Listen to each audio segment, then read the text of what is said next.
lampadaire, nous avons dit que ma lampadaire ne veut voir clair là-dessus. Azo Kangisa Batu. Non, quand ça me doutait, papa. C'est lui. Et dans bon l'état, bon c'est la population, quand on va peuple. Il faut pas avoir un éclairage, na sika mbongo bimaki et sali mosani pour l'intérêt naïe. Ndeko langai. Ndeko Nicolas lobi bien. Alobi ba justice. Ma solo ba justice ebetamaki depuis 2019. Ba bi batu ba ça ba aîné. Avec Péjama Kabou du Balo. Jamais Kaolo Bango Sima, le président Fayoul a ça le bac yango. Jouissance. Mais finalement, oui. Parce que solution ni to kozwa. Bango moko bazo loba, obino bolobaki. Parce que solution ni to tika bango, bazo continuer la jouissance, to erosala lomo. To tika ça semblant.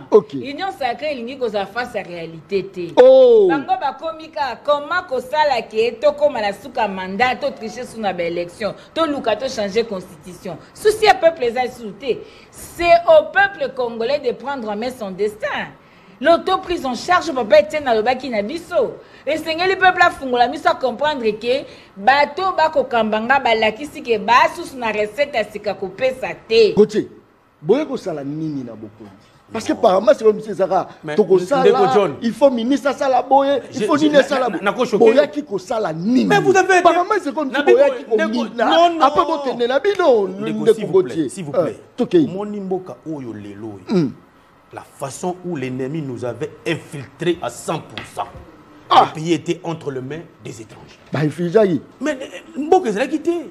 Bon, risque de Nicolas Kazadi peut le pays. Nicolas Kazadi, n'a évité pourquoi il est sorti. Mais Ndeko John, le chef de l'État Félix, il a rien à pouvoir. Il s'est rendu compte que Mboka habite Bébélé. Nabissio, la question sécuritaire dans Mboka Nabisso date depuis l'époque de Mobutu et Bandi Kala. Mais il fallait que mon Mboka Félix ait un pouvoir pendant 6 ans. Alors que niet, il faut tout à côté, mais à côté. Pour l'intérêt à peuple congolais, on devait te battre. Nous parlons du social parce que qui mes alliés? Si. Enseignant Massimani Mbana bafuta mate. Ba benganga lobela bango. OK. Voilà peka Doudou. Na l'intérieur la province. Pas ici ba fonctionnaire ça bafuta mate. Bafuta imagine. Oui. Bafuta mate. Les 30. La fête ba ucho la fête enseignement les 30. Le 1er mai. Là, l'action va message. Il y a une certaine banque qui a un problème en retard par rapport à la journée fériée. Mais tous les enseignants fonctionnent déjà payés. Les bateaux, ça 2 mois, 3 mois, enseignants, à l'intérieur. Et belé. Na ko collecter la alerte tozane misela na okata yo banjolo bana obimiselo ngo na olaksango po peuple alanda nga ko sa te. Moi je suis la voix des sans voix. Tant on aurait biso kitunga ya polele nga kenda wenze okenda wenze te. Tuna madame chaque dimanche. Na omona yo osonisa madame mingi po mbonga biloko opesa te lobi ministre alobaki bakititi. Osonisa mwati na biloko ndambu ya prendre nécessité équité. Oui ou non? Même quand protéger ngana loba Maman Chantal bandele lo wala a discuter à la discuter la madame a souffrir olanda biso commenter na commentaire donc a pese mbongo mukia lobi ministre baki biloko ekiti mais na wenze biloko ekiti te tangelanga kombo ya pays moko au monde même États-Unis même où pays ni au monde oh 90% budget n'est à l'armée. Non, vous avez parlé de 90%. Pendant la crise. S'il vous plaît. Allez-y vérifier Zelensky a tout. Ils ont tout mis en défense. Pour l'armée s'il vous plaît. Vérifiez. Il s'est investi dans la défense. Il n'a pas tout mis. S'il vous plaît. Je vais vous dire ceci. Ba pays oyo, basi sa nyongwa rolia. Basi sa nyongwa santé. Basi sa nyongwa ba fondamentaux ya vie. Na défense na bango basana yebisanga pays à l'équipe plus de 60% la budget. Maman Chantal. Non, c'est ce que je vous dis. Maman Chantal. C'est ce que je vous dis. Ça c'est faux. Il existe. Ça c'est faux. Lorsque le pays est agressé, maman, on prend le budget, on injecte la solution. C'est-à-dire quoi? Maman Chantal. Il existe un pays. Diplomatie. Maman Chantal. Diplomatie. Est-ce que vous devez déclarer guerre? Est-ce que le pays est en guerre? Mais nous sommes défensifs, maman. Non, tu es en guerre. Non, la guerre est déclarative. Qui est en guerre? Est-ce que la RDC est en guerre? Mais d'une manière informelle, nous sommes en guerre. Non, on ne parle pas des informels. Je dis ceci. Nous sommes intellectuels. Nous parlons de ce qui doit être dit. Est-ce que la RDC est en guerre? La guerre est déclarative. On ne compare pas avec l'Ukraine. Parce que l'Ukraine est en guerre. Le territoire est occupé par les rebelles. Il faut qu'on réfléchisse pour récupérer un peu. La sémantique est très importante en communication. Donc il faut qu'on ait le bango. Nous ne sommes pas en guerre. Maman Chantal a respecté Kambongo papa pesa époque des Zandu a travaillé prix exact. Ya mosolo papa parce que lui a pété mbongo papa na kati Zandu mabe. Ba prix pesa okita on dit mapé que ba prix kiti mukie. Nous devons faire très attention à poison rwandais. Poison rwandais. L'excellence Patrick Mouyaya dont je salue en passant, l'homme a assimé la communication pendant cet état d'agression Mbokana biso. Patrick Mouyaya nous dit il y a un poison rwandais qui est distillé partout. Est-ce que Ndeko Gauthier peut nous faire la différence entre intégrité territoriale et souveraineté? Pour confondre Maka. Je te dis le premier point. Excusez-moi. Excusez-moi. C'est que bloqué qui? Na bloqué ta bio ça là. C'est que bloqué. C'est que toi tu as compris de ça. Allez, je vais répondre. Quand on parle de l'intégrité territoriale et la souveraineté. Je vais répondre à mon C'est ça le problème. Merci. Aux avocats, que dit l'article 214 de la Constitution? Tu parles au commis petit père. Pesa moi l'osso avec caméra. Papa qui c'est mon avec caméra. Tiens. Et ça la catin. Quand on va pesa ta famille na bango, et c'est va dire caméra. Ini distraction. Distraction. Azalaka kuluna lelo akoma bâtisseur. Aboya distraction. Asali bilanga, asali baba, Johnny Kabamba, abeti milolo.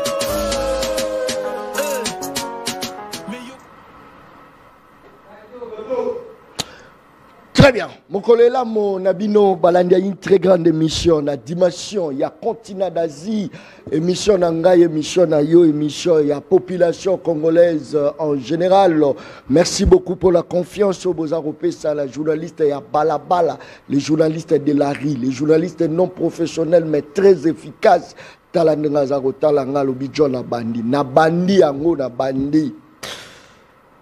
Selon Christian Bossembe, depuis Bokoti a Félix Antoine Tshisekedi Chilombo Fachi Beton nanu ba journaliste bakangama te nanu bazwa pe agression te nanu yiki peut beta bangote. Est-ce que c'est vrai ou c'est faux? Est-ce qu'azo sale la qui militantisme? Est-ce qu'azo protéger poste naie ou pas? Les journalistes non professionnels à Rolobelango Mokolo Malelo le la sujet de base, ça c'est très bien.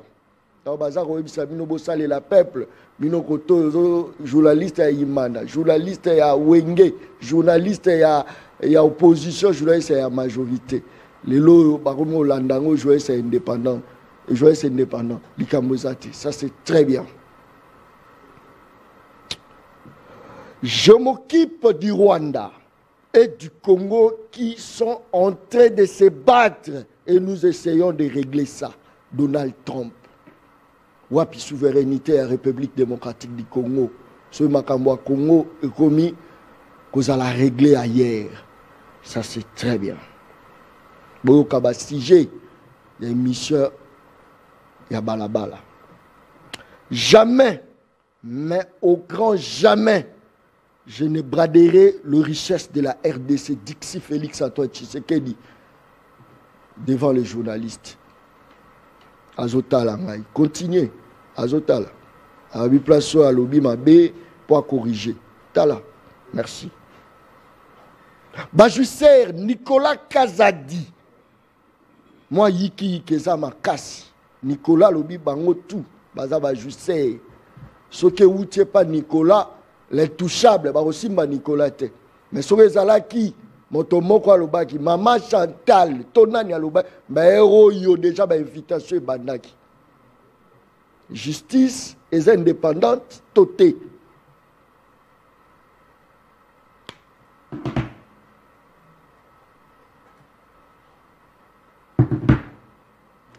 Deux personnes dans Katia Plateau émission Le Peuple Parle. Le porte-parole attitré, il y a décidé à Martin Fayoulou Madidi, Maman Chantal, Tozalaye, Tozala Gauthier dans Katia Plateau, Azali cadre, communicateur, il y a union sacrée. Ça, c'est très bien. 2 personnes et à Pamba.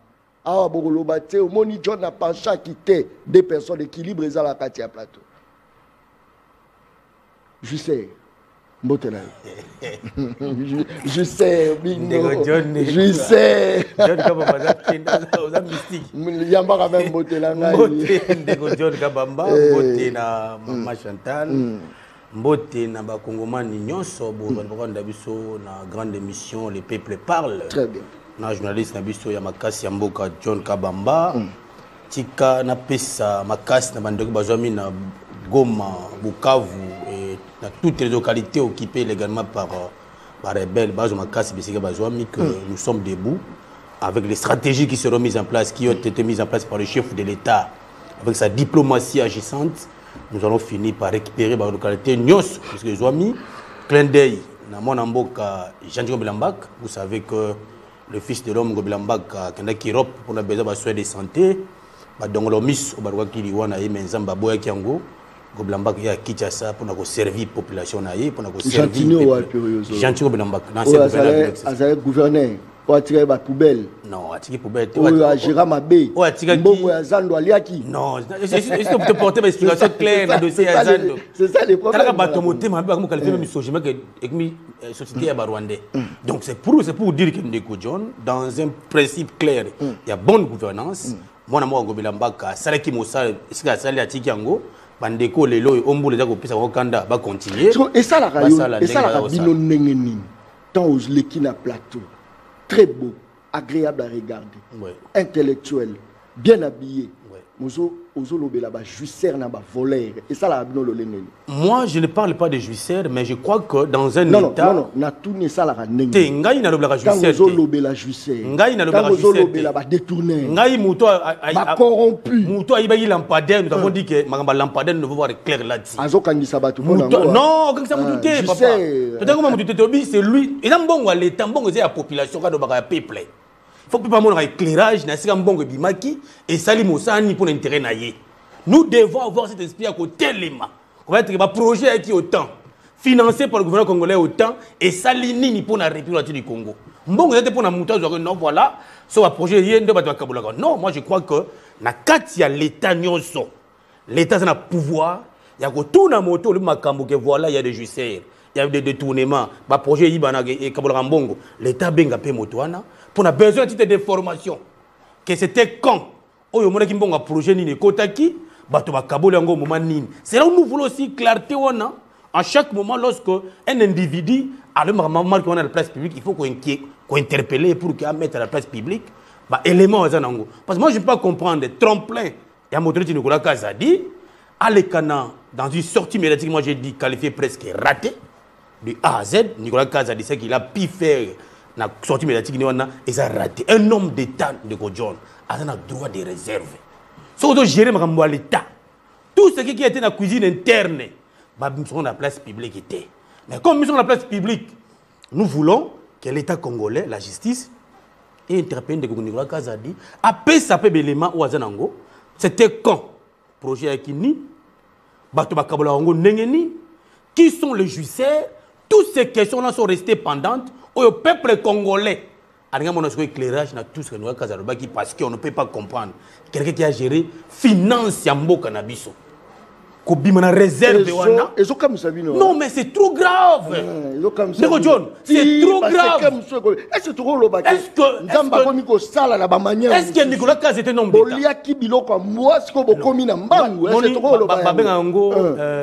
Maya Miso ya crocodile. Oh, c'est-à-dire Maya Miso ya crocodile, c'est-à-dire que c'est lui qui se sent piqué qu'on ait l'affaire. Il est temps, dossier, il y a lampadaire, malgré qui dissocié, qui était, n'a pas propos Nicolas Kazati à la place publique, que la justice est d'office pour avoir les éléments d'information auprès de M. Nicolas Kazadi à éclairer le peuple. Parce que l'attribution est floue. Nicolas Kazati qui sont flou moko bonation médiatique na yé à lobby il y a eu même des sociétés qui créées na kati mboka na biso sans penser au budget à lobby ba projet ce que yé mbongo bimi les gens se partagent d'abord entre eux projet à la fin il y a des juiciers moi je crois que c'est trop grave Moi, je pensais que le procureur général, après la Cour de cassation, a déjà fondé une enquête dans ma propos à Nicolas Kazadi pour qu'il ait éclairé l'antenne du peuple congolais. Merci beaucoup. Tant que ça, on a dit que je koufa, monsieur Bazar traité au journaliste à opposition. On a joué à opposition.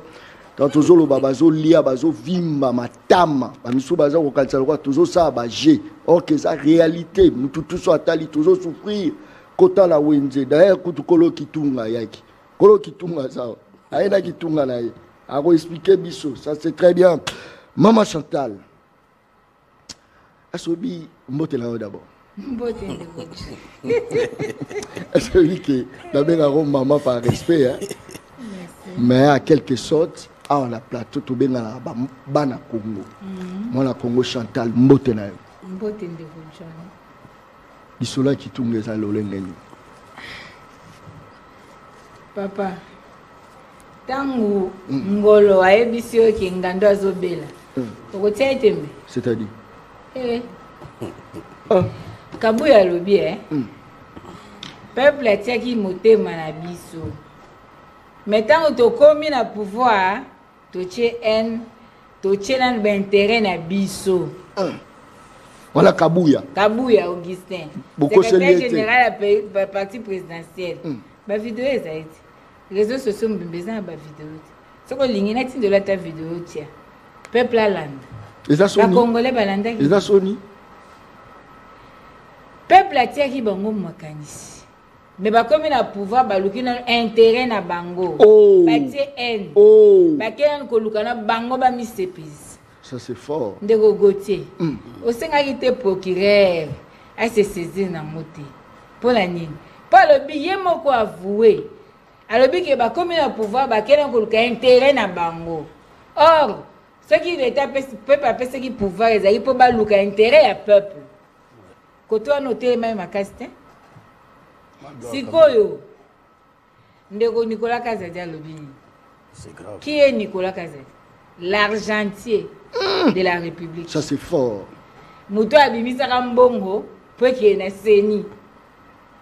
Oko se rappeler lisusu na baka conflit ya ba Kazadi. Ni Kazadi na finance, Kazadi na seni. Ba koti makambongo. Oya alobi te. Tosombe bino chara automobile okuna alobi te. Tozana autonomie. Nicolas Kazadi ye wana. Siko ye ayebisi biso boye. Omoni se balaka ba projet ye. Ezara nini? Peuple d'abord. Yote. Kitunga elote.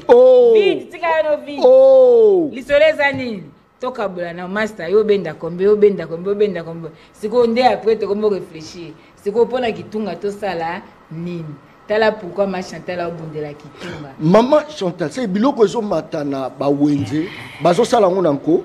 D'après yo, parce que tété to kotal ko kitala to. Biloko ekitana wenze. Ouais. Ezali ko senga mbula mater et produit. Il faut production ezana mboka. To produit ni. EVA, caoutchouc, cacao, huile de palme. Yebisanga na bilanga to produit ni. Pondo to liaka ba particulier ba mo ba produit sans appui à l'état. Na tongo soka matembela ngwele ba mama wana ba oleka.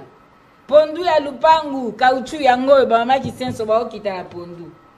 Ozotela l'état produit ni. Pendant que l'état ngo pas oboto la ma belé. Merci. Ça, production exatée.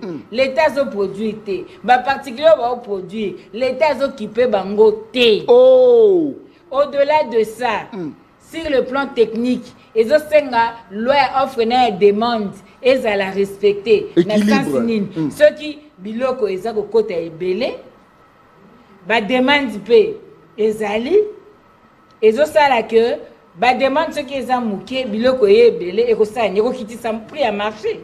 Mais ba demande ezebele, biloko ezamuke o ezokota. Et puis ba okotisa ngo pour la plupart ezali ba privé. Oyo baza même la subvention à l'état té. Boyo tout na biloko ekita na machine. Tozo maîtriser ba paramètres wana té. Biloko e uta ba Congo. Pe komawa. Passion commerçant zo na nzela. Ba barrière. Transport, ba barrière. Tant on calcule prix de revient na yé. aye kotia marge bénéficiaire au l'état sengi et ça la nini prix eki likolo pouvoir d'achat à peuple les en assez 1,15 $. Bosiko yebisanga mupika pondu déjà 5 000 peuple a osomba ndeni kitunga ezwa biloko te question kitunga ya question kosambela Saint-Esprit te et ya question ya koproduire ya kotia ba stratégie ya kosala ba route à dessert agricole ya kolongola ba tracasserie na nzela ndeko yo sombi makala 15 000 francs metango koyo bandi ko futa ba douane makala pe futa douane et futa environnement et futa ba taxe ba barrière ba péage makala ya comme avec ça 70 000 100 000 maman Chantal on se comprendre si tu la période en boula boy somo oye bisanga kitunga ezo biloko ndenge e ko soite ndeko langai ndeko Nicolas lobi bien alobi ba justice masolo ba justice ebetamaki depuis 2019 babi batu basa ba aîné avec Benjamin Kaboul ba lo baba jamais Kaolo bango sima le président Fayoul a ça lo baki yango jouissance mais finalement oui solution nini tokozwa bango moko bazo loba obino bolobaki solution nini tokotika bango bazo continuer la jouissance to erozala lobe to tika osa semblant union sacrée lingi koza face à réalité te bango bakomika comment kosala ke to koma na suka mandat to tricher sous na ba élection to luka to changer constitution souci à peuple les insulter c'est au peuple congolais de prendre en main son destin. L'autoprise en charge papa Etienne alobaki na biso esengeli peuple afungola miso comprendre que bato bako kambanga balakisi ke basus na recette asika kopesa te esengeli nga peuple na fungola miso na tala bango malamu na revendiquer ba droit na ngai tala yo moko ndeko Nicolas alobi boye période ya 2019 Yama babandaki mandat na bango ya liboso ti basukisa na 2023 ba créer 53 structures onga na kolo ba kuti ba structure parallèle yoka na ba kombo coordination des ressources extérieures et suivi des projets coordination au changement de mentalité cellule d'appui du programme d'urgence et intégré. Coordination pour le changement de mentalité. Cellule présidentielle de veille stratégique. Yebisanga, agence congolaise, il y a transition écologique et développement durable. Tout ça déjà un ministère environnement. Vous comprenez des duplicités à Babiloko. Agence pour le développement du numérique. Tout ça déjà un NTIC. Vous comprenez? Agence pour la prévention et la lutte contre la corruption. Vous comprenez déjà? Agence pour l'amélioration du climat des affaires. Agence pour l'amélioration du climat des affaires dans le office de pêche et aquaculture. Maintenant, le ministère du développement rural.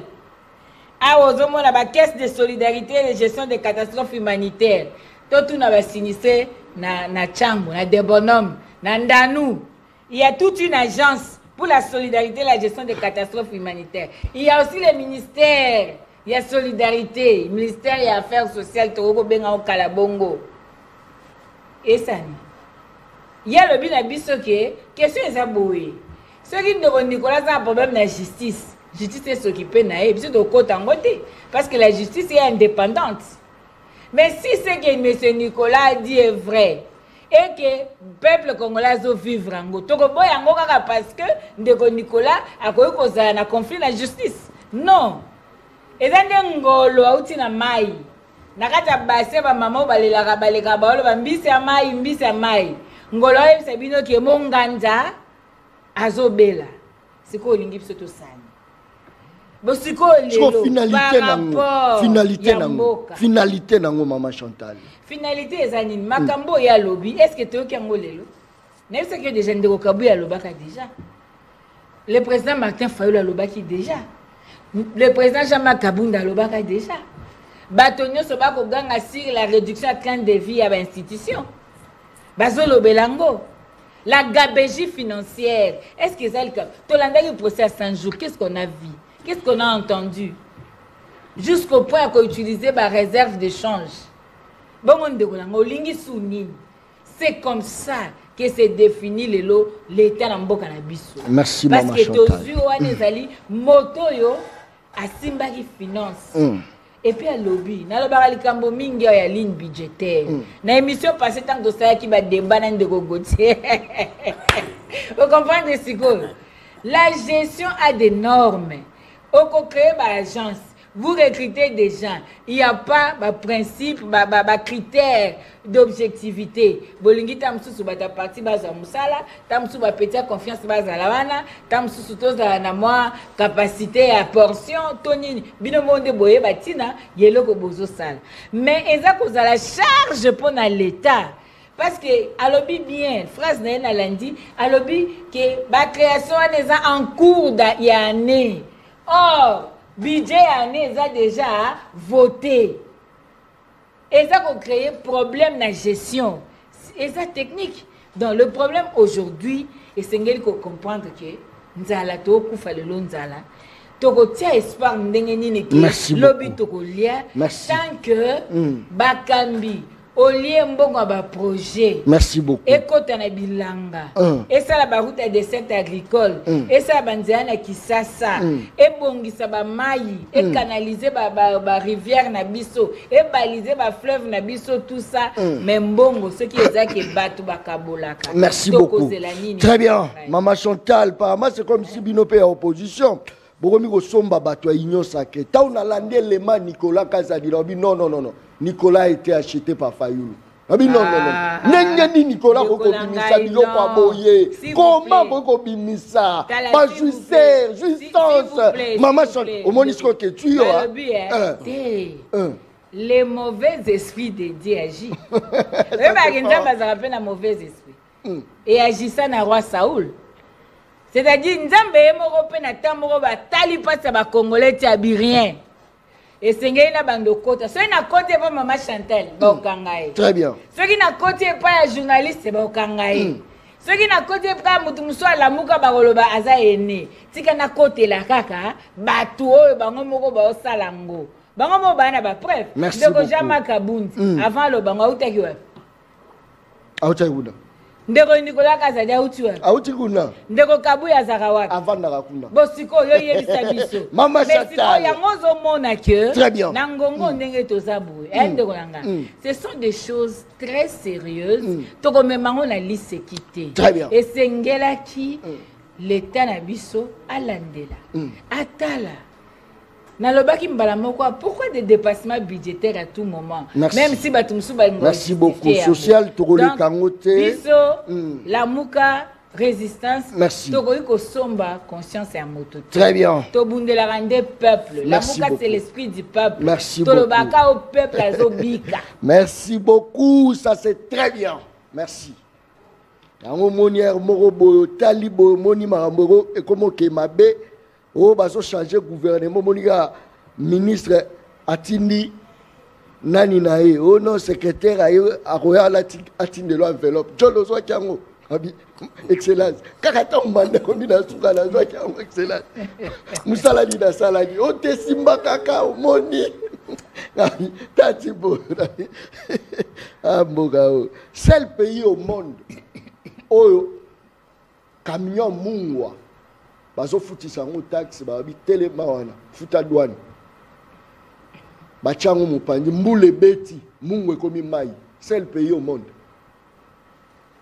tomate wa mbuma ba telemisi tomate ya mbume poli na talibo na leli na négocier na bana bi botika tomate poli babwaki.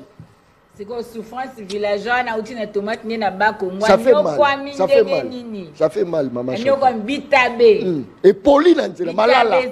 Malala. Et poli. Oh déjà ebani keza périssable.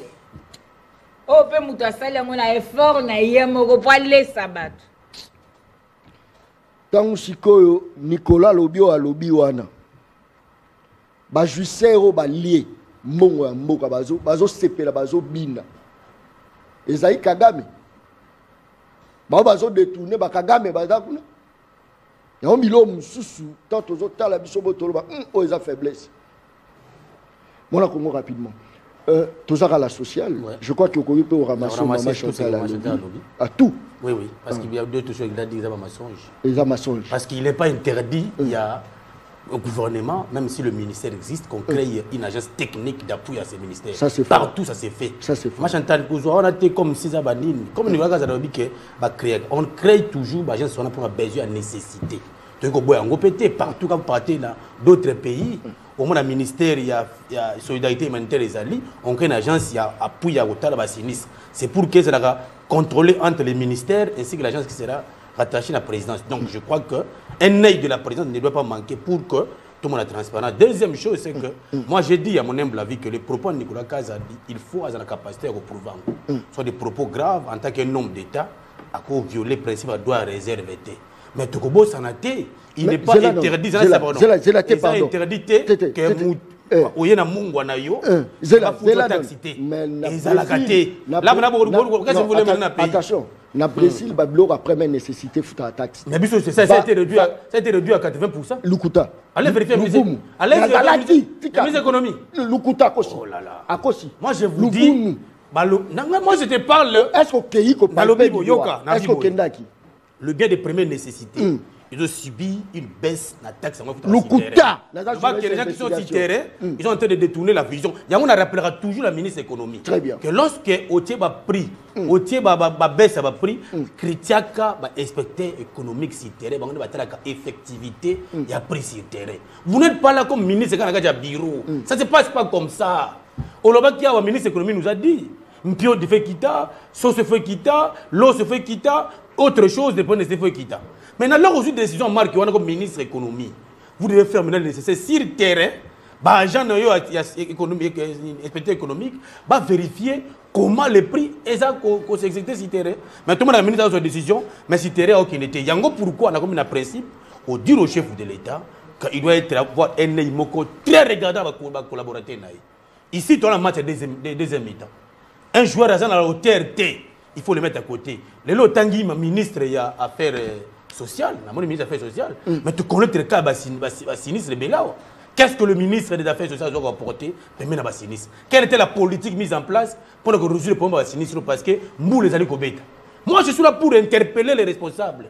Aujourd'hui, nous devons nous dire qu'après la pluie, ce n'est plus le bon temps. Après la pluie, là. Maintenant, quelle est la politique qui sera mise en place pour que ce soit les bêtis, tant qu'il y a une catastrophe naturelle, il faut aussi les ministres à la hauteur pour rencontrer les sinistres, pour apporter des solutions pour que les sinistres se retrouvent. Il y en a eu maman Chantal que seul le ministre des Affaires sociales a encouragé dans toute l'étendue. Il y a RDC qui a voilà pour créer toute l'agence technique pour nous accompagner le ministère. Ce n'est pas budgétivore. Le plus important, j'ai aimé aussi le chef de l'État lobby.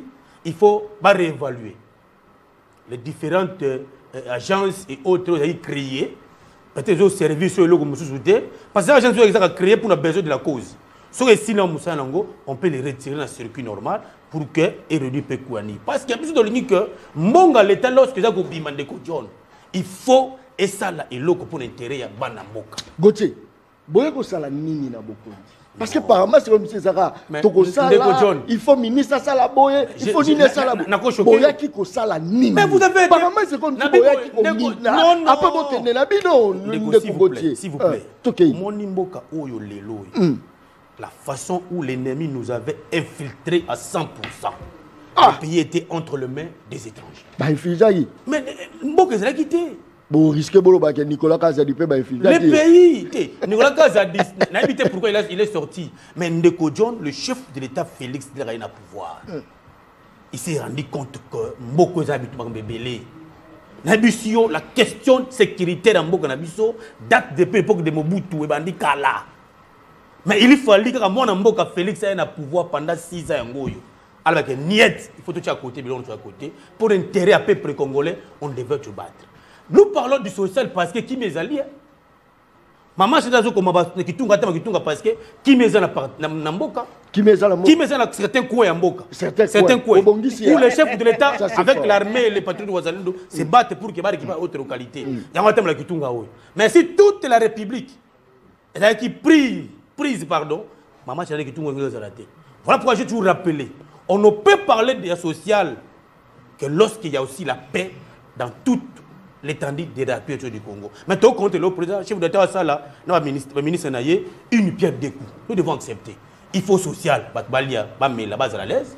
Il faut aussi la sécurité à Batou. Et aussi sur le plan de la gestion. Lorsqu'un État est menacé dans le combat, 90% du budget est affecté dans l'armée. Mais nous voulons une solution directement. Mais le chef d'État s'est bâti. Quand même, toujours. Il s'est rendu compte que non. Banamboka va se déplacer en fisc. Il y a une solution qui est carburant. Banamboka va voyager à Mingi. Il y a une solution qui est passeport. Banamboka, il y a une première nécessité aux qui clé. Et qui est à moins 1%, 2%. Biloni qui Mpiodi. Et ça, Okita. Oh, mais c'est qui donne. Mais vous avez intérêt. Nini. Vous avez intérêt. Mpiodi. Et ça, Okita, c'est terrain. Mais les chiffres à l'appui.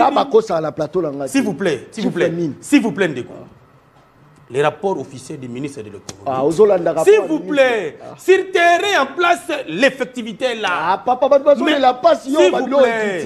Dans l'obité que Batoubaza ne soit 100%. S'il vous plaît, John, dans l'obité que Batoubaza bien 100%.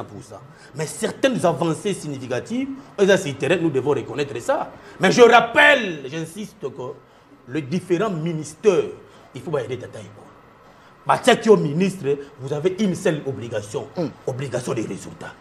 Toi, ministre, comme ministre pendant une année, si on est actif à ministre, si on parle de 0 à 0. Même ministre, pareil, on va reconnaître qu'on a remaniement. Non, moi je crois que 90% des ministres sur terrain ont monté leurs limites. Merci beaucoup. Le chef de l'État doit procéder à un remaniement urgent. Très bien. Pour permettre à ce que tout le monde guérir. Merci. Nous voulons un gouvernement de guerriers. Les gens qui maîtrisent déjà les circuits. Warrior, il était comme un amateur. À Saint-Bilo, papa, non, il y a des jouisseurs. Est-ce qu'on vous a appelé pour dire que non, l'argent de l'État se partage? Non. On vous met ministre des Finances, c'est pour résoudre les questions financières dans beaucoup de ministère, on m'a critiqué Doudou Fouamba. Merci beaucoup. Et qui est Doudou Fouamba qui paye régulièrement. Non, incompétent, Moussouyo, à la Doudou Fouamba. Tika, Doudou paye. Tika, les fonctionnaires de l'État. Moussa, régulièrement. Tika, s'il vous plaît. Tika, je ne parle pas parce que Tika,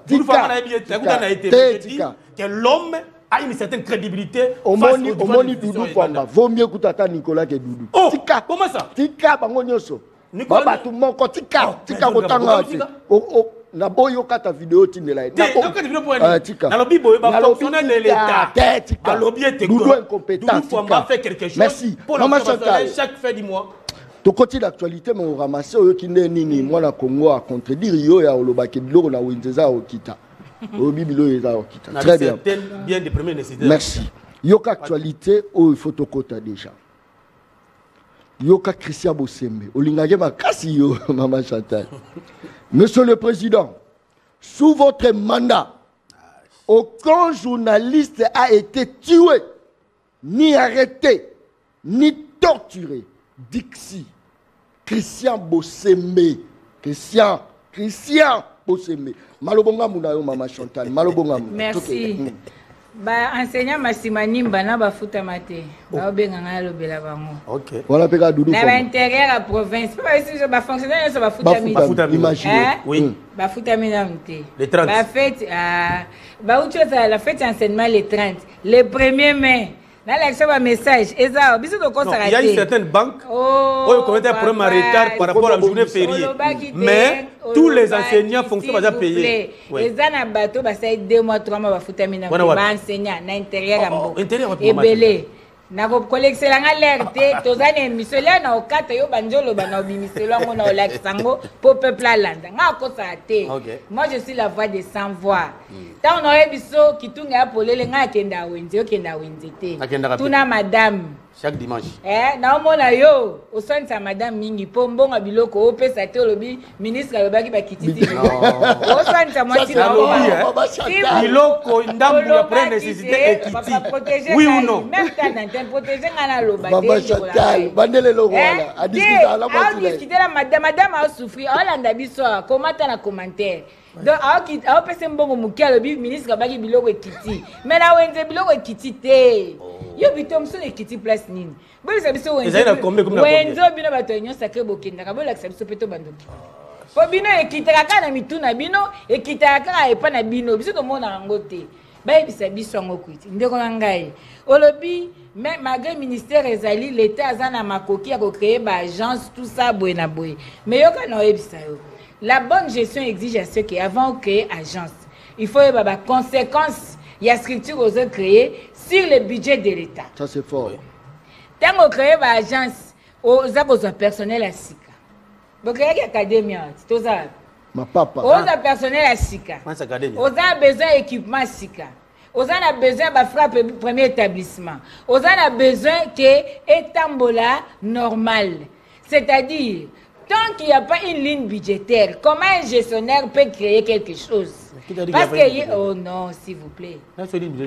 Nicolas Kazadi lobby. Non, s'il vous plaît, non. Si on cause une loi rectificative, nous sommes dans le domaine de la personne qui est une émission. Nous avons tenté de cotango. Si on a une émission sur la économie de Sala. Pourquoi ça peut pleuter? La loi rectificative est après Moussala.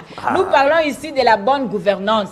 La bonne gouvernance, c'est exiger que tant que créer l'eau, il faut étude à faisabilité. Il faut ma conséquence. Il y a sur le budget de l'État. Parce que l'État n'a qu'un seul instrument. Le budget en dépenses et en réalisation, qu'est-ce qu'il va faire? Deux fois au Sabatouté. Yebisanga. Tous un ministère environnement. Ok? Toké ba COP 21, 22, le commence COP 27. Tous un ICSN. Les agences. Pourquoi vous créez l'agence Moussoussou? On a gérer le contrôle en termes d'environnement. Et c'est qu'il était fait créer l'agence, on crée l'anonyme. Ce que monique l'évolution actuelle. Et il faut changer dans Moussoussou attribution au ICSM. Pourquoi ne pas faire la réforme? Il y a quoi actualiser l'agence déjà au Ezali. Parce que l'État a une agence. Comment yoko lo balangai olobi bo créer solidarité. Solidarité nationale, toi le ministère de la solidarité. Yebisanga ba attribution à ministère wana. Boza ko longola ba attribution à ministère, bo créer yango pona ba structure olobi il faut présidence azalana même mise parce que le président non s'il vous plaît. Spécificité. S'il vous plaît Koko Sabatouté Congolais ba François Nezoko Sabino. Question est aboyé. Le président de la République a comme exécutif de sa vision le gouvernement. Et vous avez un ministère qui est président dans la même mise Sirangote. Parce que le premier ministre, en tant que chef de gouvernement, qui dirige les réunions, il y a gouvernement. Qui dirige ma réunion, il y a gouvernement. Il n'est pas interrogé pour débattre. Non, s'il vous plaît, s'il vous plaît. Je vous ai dit, la question, ce n'est pas la création des agences. La question, c'est la multitude de ces agences pendant un petit moment, avec toutes ces conséquences sur le budget de l'État, qui font à ce que le peuple a souffrir. Yebisanga, pourquoi la doubler l'agence? Pourquoi vous créez au lobby transition et aux ministères il y a un tic. OK? Au créer l'issue sous cellule, il y a numérique. Pour ça, la nini. Non, c'est notre pays photo lingango. Mais il y avait un ministère numérique, non? S'il vous plaît. Et pourquoi on ne crée pas une agence pour renforcer? En 5 ans, vous créez 53 agences. C'est l'emploi. C'est l'emploi. Il faut revoir. Quand vous regardez seulement un seul volet emploi, merci beaucoup. Combien, non, même ta tête. Non, mais combien d'emplois? Ça, c'est faux. Il faut y bango. Yo lobby, c'est pas budgétivore, c'est budgétivore du fait que l'État, le lot, a plus de 80% du budget. Tangelanga Combo est pays au monde. Même États-Unis, même où. Pays au monde, 90% du budget n'est pas en armée. Non, vous avez parlé de 90%, pendant la crise. S'il vous plaît. Allez-y vérifier, Zelensky a tout. Ils ont tout mis en défense. Pour l'armée, s'il vous plaît. Vérifiez. Il s'est investi dans la défense, il n'a pas tout mis. S'il vous plaît, je vais vous dire ceci.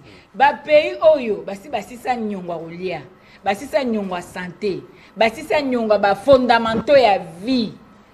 Na défense na bango basana il y a un pays à l'équipe plus de 60% d'habitude. Maman Chantal. Non, c'est ce que je vous dis. Maman Chantal. C'est ce que je vous dis. Ça, c'est faux. Il existe. Ça, c'est faux. Lorsque le pays est agressé, maman, on prend le budget, on injecte des non. la solution. C'est-à-dire quoi? Maman Chantal. Il existe un pays. Maman diplomatie. Maman Chantal. Diplomatie. Est-ce que vous doit déclarer guerre? Est-ce que le pays est en guerre? Mais nous sommes défensifs, maman. Non, tu es en guerre. Non, la guerre est déclarative. Qui est en guerre? Est-ce que la RDC est en guerre? Mais d'une manière informelle, nous sommes en guerre. Non, on ne parle pas des informels. Je dis ceci. Nous sommes intellectuels. Nous parlons de ce qui doit être dit. Est-ce que la RDC est en guerre? La guerre est déclarative. On ne compare pas avec l'Ukraine. Parce que l'Ukraine est en guerre. Le territoire est occupé par les rebelles. Il faut qu'on défense pour récupérer. La sémantique est très importante en communication. Donc il faut qu'on ait le bango. Nous ne sommes pas en guerre. Nous sommes en train de nous défendre, oui. Voilà. Tant que ça, il y a une programmation militaire, vous savez combien de budget national? Il y a un Singapour, le Bakilelo, 90% qui est dans l'Est, c'est faux. C'est vrai que l'armée nous coûte aujourd'hui, mais dire 90% c'est faux. C'est un titre illustratif. Donc, non, s'il vous plaît. Balobi na ko malanga ni no na suka za problème te donc esengelo ye bandeko tika ko sabatu ozoyoka il faut tika ko sabatu donc bino bozo créer agence ya prévention na cellule contre la corruption oui muto bakanga ti na ni yemoko mukolo makambo nani nani kendo tout na histoire mboka bo gérer oyeba mais il a géré la structure de la hauteur babengani non pour vous dire que merci beaucoup très bien maman Torozonga non s'il vous plaît Torozonga en tout cas il faut distribution équitable 2019 patient ligodi ba beta na changwa patient ligodi ya refi ba beta na changwa lokwa nyoka bo bona kango te et pas nani tokei bujaki kakanga mate Wembi akangama te. Oh. Yves Bouy akangama te. Oh. Te tokineka na este ba journaliste mbale ba kufaki te. No botika koloba batuka koloba biloba. Maman Chantal, c'est-à-dire yozo loba ke Christian Bosemba kosi. Na besoin na luka phrase te. Na lingi na démontrer na peuple que tozali na race moko lelo oyo bazolinga ba sepelisa mokonzi. Au lieu ba aider mokonzi. Ozo comprendre. Il faut ko aider mokonzi ko yebisa ye. Place mabe ezali. Mabe ezali esengeli to bongola. Tango ko baba okanga ba journaliste te. Comme tango ko ba na journaliste ke okoyi ko publier loko boete. Okoyi ko lobela sujet boete. Bokomi ko ko pesa ba ligne éditoriale. Est-ce que presse est en liberté? Azonga na communiqué na déclaration à JED. Il y a année passée il y a 3 mai, la journée internationale de la presse. Et le Bakini. Donc, c'est faux. Donc, peuple congolais faut comprendre que. Mais Azagi face, il y a ma collègue Naye, ma bête là qui m'a beaucoup de temps. Le bâtiment m'a sepeli. Le président m'a semé. Ma sepela quitté, maman Chantal. Oui, Pekao et Simbiole Rosan Piaka. Ils ont valeur que les gars m'a beaucoup et que bête le aussi bon même. Oh. Faut y ba. Ça c'est fort. Donc, esengélité peuple ami tungisa biloko wana. Batu ba linga ba protéger ba poste, bazo linga bazala malamu na misa mokonzi. Merci beaucoup. Mais bazako aider mokonzi te kwa sala malamu. Très bien. Yango moniti na ndeko Nicolas Kazadia le bel entourage. Merci beaucoup. Parce qu'entourage Josia ko kuna ça va. Merci kuna beaucoup. Ça va. En réalité, merci. ça ne va pas. Très bien. Merci beaucoup. Merci. Nde eza saba politicien. Tango aza ko lia alobara mabete wala munoko kokanga. Soki ka ba bengani ba vérité comme ko beta. Lelo pe ngobila ko mo ça ba point de presse aloba vérité ngobila. Mais tango banda ko gérer, gentini ngobila. Gentini tango banda ko gérer. Ça c'est très bien. Merci beaucoup. Mona Kongo. Gianni Kabamba. Monsieur le Président, sous votre mandat, aucun journaliste a été tué, ni arrêté, ni torturé. Dixi Bosemé. Malubonga Mouna. Ndeko John, Maman Chantal a respecté Kambongo papa pesa époque des Zandu, a travaillé le prix exact. Il y a mon papa parce qu'on lui a pété Mbongo papa na kaja Zandu mabe. Ba prix pesé au kita on dit ma pe que ba prix kiti mukie. Mais Maman Chantal, lorsque vous avez dit que par exemple un journaliste ligne éditoriale, c'est un principe sacré pour le monde journalistique. aucun journaliste à cause de la Mossala n'a sa ligne éditoriale. Il ne faut pas imposer, c'est une autorité qui impose. Donc il n'y a pas un problème. Il faut qu'il y ait des choses là-bas, voilà, au sein de Mossala de Ngolomé. Moi, j'ai aimé ce que le chef de l'État a dit hier. À l'objet, dans le moment où le pays a traversé, ma casse, bino ba journaliste, il faut que un canal officiel ait une information pour que vous communiquiez réellement à la population. Mais lorsque Bandeko Belé au Tangiawa, je note que beaucoup ont commis bavure dans leur domaine. Mais tout le ça n'a que pendant sous leadership du chef de l'État Félix Chilombo, les journalistes vont respecter. Les journalistes vont respecter. Ce monde journaliste va peut-être dans propos naïe ou abimi en dehors. Tu as cité Steve Wembe. Aujourd'hui, Azana Goma. Azana Goma. Oh mais oui, oh. Steve Wembe c'est pour interview avec Kone Inanga. Zone où ils sont occupés par les rebelles, mais le journaliste a fait l'interview avec les Bandambok. C'est pour dire que quelqu'un pareil, attaque à un journaliste, il faut l'interpeller parce qu'il y a une violation. Nous ne pouvons pas dire qu'il y a 100%, il y a bien, mais il y a quand même. Moi, respect dans le monde du journaliste, c'est jamais. Jamais. Dans le lobby, j'ai suivi Bosembe. Le journaliste, mon côté, a opinion parle contre. Mais citez-moi tout le temps. Parce que nous, toujours dénoncer. Qui va l'interpeller? Non. La souche fatigué les gratuités. Mais prenons 18 ans après. Vous étiez. Nakatia cachot à ciel ouvert. Journaliste, tout le monde a 18 ans passé. Même téléphone, au lieu de la victoire, qu'est-ce qu'il y a image à l'intérieur? Si on trouve l'image, on vous arrête. Mais sous Fati, nous devons accepter que la liberté, il y a presse, à 100%. Comment il y a avancé? Et là, c'est la passe. Bande de composition. Même si on a pembe, maman c'est que gestion il y a presse à ce moment et ça différente par rapport à la gestion il y a kala. Oh je sais qu'il y a place cité. Oh je sais sur le big on a pas lever mais sous fatigue quand même le respect il y a droits humains et ça respecté. Mais entre vous les journalistes, vous savez que le quand même ne beaucoup ça la bino, bon ça quand même à moi liberté moqué. Par rapport à moi liberté mon tu as liberté quand même liberté yo sont contredire na côté Bosembe j'ai tenté d'appuyer Bosembe ce qu'il a dit aucun journaliste n'a été tué tant la mort pour Fati azate maman que tant kao mona Goma aluka la Goma côté ba bitumeza kuna aujourd'hui c'est que Goma za Congo non mais Congo déjà atanga moko oteki Goma na bitangela moko tangela te quel soit l'appui maman ça attends journaliste moko quoi akufaki pendant pour Fati comme journaliste azate il y a eu des interpellations dans ces journalistes au bakina la déviation à ligne éditoriale à Bango et c'est interdit mais reconnaître aujourd'hui noir sur blanc le journaliste congolais aujourd'hui va bénéficier de la liberté de presse comme il faut. Ce qu'il faut saluer, c'est une avancée très significative dans le mandat de Félix Antoine Tshisekedi. Togo Bouano sauté. Togo Bouano sauté, même si je suis dans le mon côté, alors que non, tu as parlé au nom au critiques chef de l'État, qui ont inquiété Azate. D'ailleurs, le journaliste critique aujourd'hui. Ils mettent des points de vue sous contraire à ma casse même. Pas inquiété. Cette liberté à presse, il faut reconnaître dans Fati. Même si aux opposants, il faut reconnaître que même match tel aujourd'hui, liberté mais le beau Lelo n'a pas passé. Il faut pas s'interpeller. Mais Lelo va se calmer. Tout le monde tire sur les chefs, tout le monde tire sur le gouvernement, mais ils sont calmes. Parce que le chef de l'État, lorsqu'il a mandat, il a voulu la démocratie. La démocratie a dit que, il y a 6 points de vie, c'est la beauté de la démocratie. Ce qui était totalement panique. N'a 18 ans passé.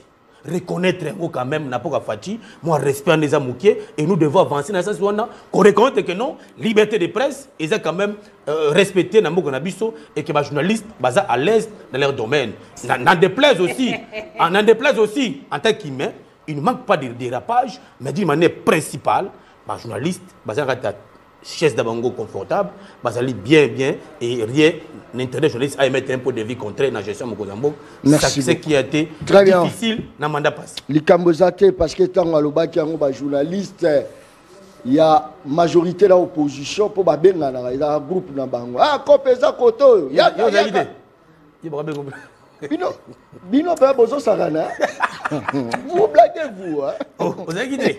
Ça c'est très bien. La population a quitté. Les Cambozate. Yokasiko. Ils sont au côté de avant la paix, sa maman Chantal. Parce que sinon, si on a zone c'est les Maloba, maman Chantal a belé. Belé, ma casse, belé depuis le belé. Très bien. Jamais pris la parole, on est sur 30 minutes d'après prise la parole. Très bien. Merci beaucoup. Ça c'est très bien. Talazako talanga lobia tanga mingi ma vanda ke pas baboti. Talazako tanga. Très bien. Merci beaucoup. Ça c'est bien. Yoka, jamais, mais au grand jamais, je ne braderai les richesses de la RDC. Félix Tshisekedi qui met en garde contre toute manipulation au sujet des discussions en cours à Washington. Voilà. Malobongamno, très rapidement. Ndeko John, nous devons faire très attention à poison rwandais. Poison rwandais. L'excellence Patrick Mouyaya, dont je salue en passant, l'homme a assimé la communication pendant cet état d'agression en Bokanabiso. Patrick Mouyaya nous dit il y a un poison rwandais qui distillé partout. Mbokanabiso aujourd'hui est aussi une agression injuste. Banane Babunzabiso, Rwandais, les pays limitrophes. Au besoin d'une manière illicite et illégale de John, bayi bagaba minéré. Mais pas bayi minéré wana babomino le bateau. Mais le chef de l'État, son excellence M. le Président de la République, il s'est rendu compte que Mbokanabiso niveau zéro kendo nous risquons d'aller dans la balkanisation. Il faut trouver les partenaires fiables. Au besoin de la capacité d'apporter d'une part la sécurité, d'autre part échange économique. Personne ne peut contester la qualité des partenariats ou il y a partenaires comme États-Unis d'Amérique. D'ailleurs, beaucoup de pays limitrophes, beaucoup de pays même ailleurs, Balou quand même Bango, mais il est quitté. Mais sous président de pays Félix, toujours quand même principe d'accord. Ce principe d'accord, j'aime le premier paragraphe. Et l'objet souveraineté, intégrité territoriale et la gouvernance. Dans point 1, et l'objet chaque participant conserve intégrité territoriale naie, na souveraineté naie. Mais badongolo miso bazana moté mama B. Baluka ba désorienter population pour dire que non, Félix a bradé ma mine, a côté la mine illégale. Mais nous n'allons pas oublier l'histoire. Tokuta na mboka oyo ba signé accord 6 communes avec les Chinois. Là c'était un bradage, un braquage. Il y a nion so mine monsieur Kende. C'est-à-dire que ba tie mine en son temps, ba zuna mosoro pour ba tonga même aéroport na Mtandjili, ba lié, ba école, ba tongité, ba plutôt ba tongité mais ba zuna tout ba milliard wana, ba keno ba ce contrat 6 communes. Il fallait le président Félix aille en pouvoir pour apporter les fiscs avenant en fait que tous attendent les fiscs qui milliard automozoa na contrat 6 communes.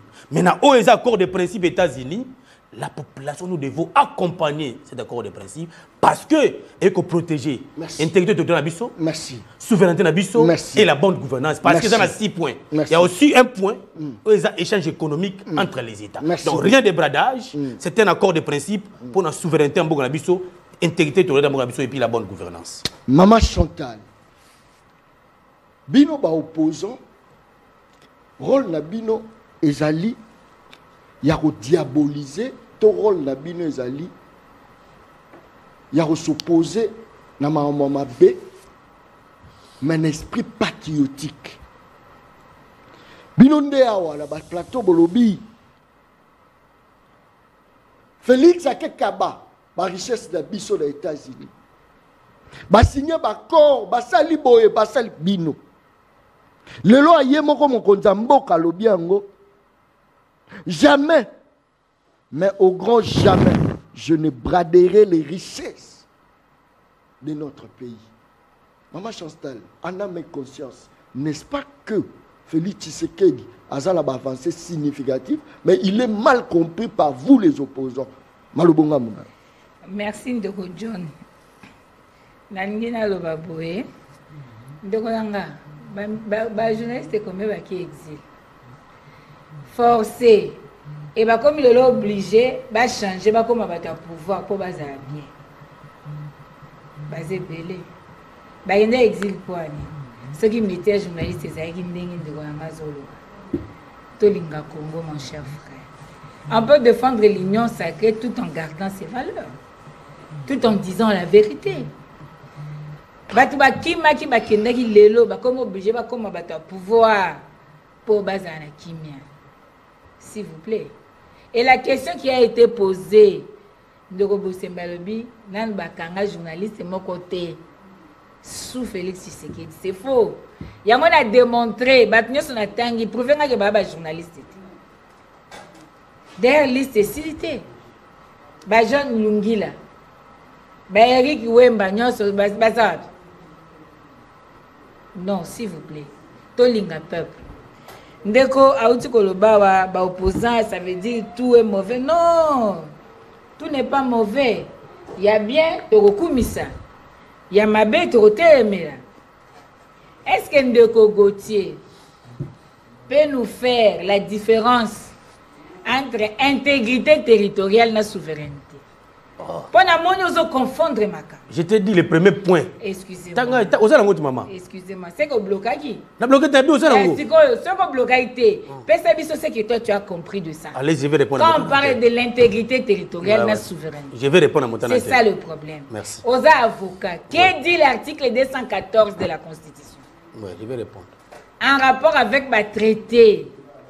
En rapport avec les principes ou la déclaration. L'article 214 de la Constitution nous dit quoi? Est-ce que la souveraineté économique, il y a Congo, va se négocier en dehors, il y a cadre légal? Quel est le cadre légal? Le cadre légal. Quand il y a ma déclaration de principe, c'est ça ratifié au Parlement. Non, excusez-moi. Oui. Non, ça sera ratifié au Parlement. Oui. Position au défendre parce que ça, ce sont des considérations générales. C'est-à-dire, c'est le prélude. Oui. Prélude, les députés, ministre a signé. Non, de Konangai. Aux avocats, pesa honneur na msalo salaka. Yami Balé. Na kati déclaration, comment on peut parler na ressources régionales? Pendant que le parc est des ressources nationales. Pendant que nos minéraux est des ressources nationales. Tebi Rwanda, Lukara, toujours parc wana Virunga. Toyebi. Rivière Ruzizi wana, eza frontalier. On sait voir comment mais il faut la légitimité populaire. Ça peut même passer au référendum. Ce n'est pas l'affaire des personnes. Et puis quand vous parlez de Donald Trump, de l'Amérique, est-ce que les déclarations de principe, c'est le gouvernement américain ou bien ce sont des privés? Oh là là, mais s'il vous plaît, l'accord est signé sous qui? Le secrétaire général des États-Unis. S'il vous plaît. Sous sa vision. Secrétaire général des États-Unis. Mais la lisez, non? Sous supervision de qui? Secrétaire général des États-Unis. Allez-y, lisez. Mon cher. Vous n'avez pas ça? Mon secrétaire d'État, non? C'est grave. Obi secrétaire général. Nabi secrétaire d'État. Secrétaire d'État. Nabi c'est un wana. Mais allez-y. Vous ne voulez pas rencontrer.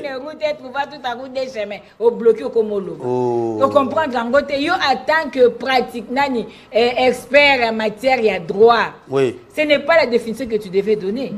La souveraineté économique, c'est un droit inaliénable au peuple souverain. La souveraineté économique. Nous avons la mutualisation ou intégration régionale. Zone différence entre mutualisation économique et intégration régionale. Yebisabisozo comprendre ni. Avant la souveraineté économique d'un peuple souverain, il faudrait la légitimité populaire, soit le référendum, soit le parlement. Peuple Ndimayango. Mais yo ko za ressources nationales. Merci beaucoup. Non, s'il vous plaît, nazo soukawana. Token en 2006. Nous avons besoin, il y a paix. Payer Kabwani. Balobité, token de coûter à Sun City. Au nom de la paix, toute la classe politique, bandimi, brassage, mixage, na intégration, il y a ma force, on a na kati armée. Aujourd'hui, quelle est la conséquence? Quelle est la conséquence? Ça c'est fort. C'est vrai que nous voulons la paix, mais on doit réfléchir. On doit dégager une thèse nationale. Quelle est la conséquence aujourd'hui? Il y a brassage, mixage, c'est la classe politique qui a décidé. Merci beaucoup. Est-ce que paix en goto? Très bien, merci. Est-ce qu'en 2013, Bakendaki, Bazaki défait, le bazongité. Bazongi sou ba ko troublé que parce que vous avez signé les accords sur les le problème, non, s'il vous plaît, mon cher frère. Les accords ont été signés par le prédécesseur et les accords ont été signés par vous.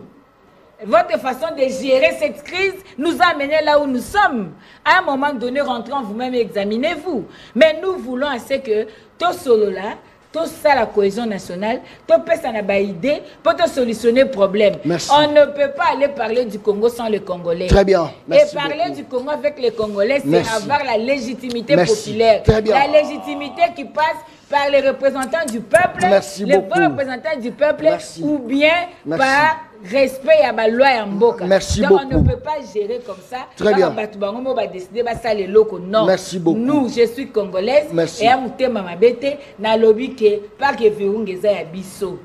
Ce qui te ressort na Moutou pour te exploiter, il faut souveraineté économique. La souveraineté économique est le président contredire Bino, Maman Chantal. Le discours naïe a contredire Bino, Maman Chantal. Maman, c'est comme si que Yenda a la souci à Moka Golekala Bino, Maman Chantal. Oh! Donc, le bag n'a pas la ligne rouge n'est pas franchie. Oh! Maramba politique et Zagamamba Mobimba. Et c'est la solution au conseil des familles. Merci et beaucoup. La solution est pour nous naissons égaux en dignité et en droit. Merci beaucoup. C'est un bien communautaire. Ça doit respecter les normes. Merci. Merci beaucoup. Batuazo landabiso belé tina bunya. Batuazo landabiso la bunya. Batuazo landabiso na Équateur. Merci. Nakananga batuazo landabiso. Merci. Toza koyebisa bino ekozala mikolo musuto anosala baémission ezolenga la TVT kana YouTube. Bo s'abonner na chaîne YouTube Le Peuple Parle TV officiel. Bo s'abonner. Bo s'abonner. Tant naza koloba naza koloba. Bo s'abonner na page na TikTok Le Peuple Parle objectif officiel au s'abonner parce que vous avez la seule chaîne oyo kobanola ça bo solo vérité. Vérité. Azotala ngaya bibosolo bosolo ebanda kala azotala ngai. Ça c'est très bien. Je m'occupe du Rwanda et du Congo qui sont en train de se battre et nous essayons de régler ça, dit le président américain. N'est-ce pas que la République démocratique du Congo n'est pas un État indépendant? Malobonga muna wande tozo suka na peso 2 minutes à Maman Chantal et on est au clore émission mon Kolomalelo rapidement. Maman Chantal doit savoir que l'accord de principe a été signé sous la supervision du secrétaire d'État américain. Donc ils ont interdit. C'est officiel, c'est un cadre légal, c'est un cadre officiel. Deuxième élément, Maman Chantal a une déclaration de principe. Premier point est lobby. Souveraineté, intégrité territoriale et gouvernance. 1. Chaque participant reconnaît la souveraineté et l'intégrité territoriale de l'autre et s'engage sur une voie permettant de régler le différend grâce à des moyens pacifiques. Je vous amène la Charte des Nations Unies. Le moyen le plus limpide, le plus clair pour résoudre des débats différents, c'est le règlement pacifique des différends. Aujourd'hui, Mbokana Bisso, le chef de l'État, avec sa diplomatie que nous avons qualifiée aujourd'hui, personne ne peut compter ça agissante, a été en principe pour régler pacifiquement les différends. Et les États-Unis d'Amérique accepté que sous l'auspice les deux États vont coutana pour trouver la paix. Mais Bango maintenant les opposants. Maintenant au retour, les États-Unis ont gagné. Non, mon cher ami. Ndeko John. Voilà, c'est là où les gens disent Point 3. Cadre intégration économique régionale. Le participant s'engage envers un cadre d'intégration économique régionale faisant fond sur les efforts existants, notamment CEGEL, COMESA et autres. C'est-à-dire nous restons dans des cadres initialement prévus entre les États, ce qui Rwanda veut la collaboration économique entre les pays du Congo, rien n'empêchera un principe de gagnant-gagnant. Deuxième élément, les États-Unis d'Amérique qui viennent à notre secours, la coopération gagnant-gagnant entre RDC et les États-Unis, rien n'empêche. Mais je voudrais conclure que maman a nié que déclaration des principes, ils ont besoin de mon côté. Merci beaucoup. Lorsque on envoie la ministre des Affaires étrangères, elle a la qualité pour toute négociation diplomatique. Très bien. Maman se tente rapidement, mais est-ce que Monique est diplomatie agissante économique au Loba? En tout cas, je ne sais pas ce qu'il a au Sana. Le lot, quand même, comme au Congo, comme au Tangama, un peu partout, quand même, c'est un bon travail. Tangama partout depuis Kala. Ministre des Affaires étrangères, azana qualité à Okende, Kolobela Mboka, mais à Koloba Nini, à Koloba Lokoyo, et outil na Mboka, na respect à la loi. Procédure dans mon angon, sont à Kolobela. Ce que tu as dit, maman, na Dimirak Ming, na Missa Zosala. Quand elle signait ça, elle n'était pas la Wagner au tout le monde à chaque. Allez, c'est la communication. Dédé. Point 3, na otangi, sauter et loko moroti. Bako s'appuyer na EAC. Oui, bien EAC, biso doit un avantage ni na EAC. Beaucoup même biso na EAC pour ani. Pourtant exacté, botiko ko sa peuple. Yango na biso. Ndeko John, yokanga na opesa licence. Jeune moko na village, ana mwase kitoko. Mibali nyoso balingika mwasi wana. Mibali nyoso balingika mwasi wana. Trouble koti na mboka. Baki obenga chef du village. Aya okata likambo. Chef du village a lobi, le problème ici est à mwasi oyo. Batu nyoso balingika ka mwasi oyo. Siko to sani. Loko yona bayano bowela mwasi oyo. Bino nyoso bosa nini bozwa kaka mwasi oyo. Siko question. Bano mwasi wana kobota. Boza identité à nani. Ça c'est fort. Bana wana ba ko hérité à papa nini. Ça c'est fort. Et les États-Unis siko ya bibi chef du village. Alors biso ki na tiki bino, pardon une seconde. Bozo kanaka ate, moi ça na koma yanga. Na préciser. Les États-Unis ne sont pas là comme partie prenante. Merci beaucoup. Ce que tangi wana c'est l'accord entre les participants. Merci. Nulle part bango bazali. Merci beaucoup. Bafani na bango par formalité. Très formalité. bien. Merci beaucoup. Et ce n'est pas le gouvernement américain. Merci beaucoup. C'est sans le privé. Très bien. Merci. Et puis il faut qu'on merci beaucoup maman Chantal. On peut une différence entre souveraineté. Merci. Très bien. Kakana sila lobaka émission ya ngeza baleno. Les droits baleno balia kaena mokolo moko balia vous s'abonnez à la chaîne YouTube Le Peuple Parle TV officiel. Borozwa ba continuité à ba émission Nabiso Nyonso. Kalazota langa ya lobi John Aza professionnel. Ngana bisa ko kela professionnel. Kata émission. Daron va tu parles ma okomi petit père. Bah pèse à moi l'osso avec caméra. Papa qui c'est Mungo avec caméra. Tiens.